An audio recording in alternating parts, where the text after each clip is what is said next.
Ja doma svojmu psovi utieram packy, väčšinou obyčajnými vlhčenými utierkami.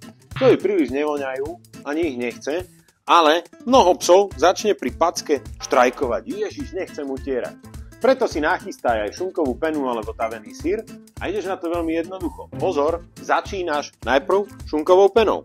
Ňam, výborne, odložím, utrem packu. Tak je pašák, super.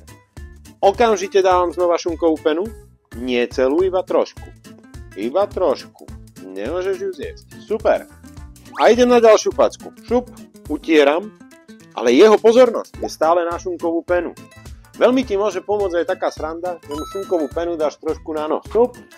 A on teraz líže, lebo ju tam cíti a ja môžem ísť utierať ďalšiu packu. Týmto spôsobom pokračujem ďalej. Pozor, nedávaj ani šunkovej peny, ani taverného syra príliš veľa, lebo vo veľkých množstvách to pre psa nie je príliš zdravé, ale trošku môžeš.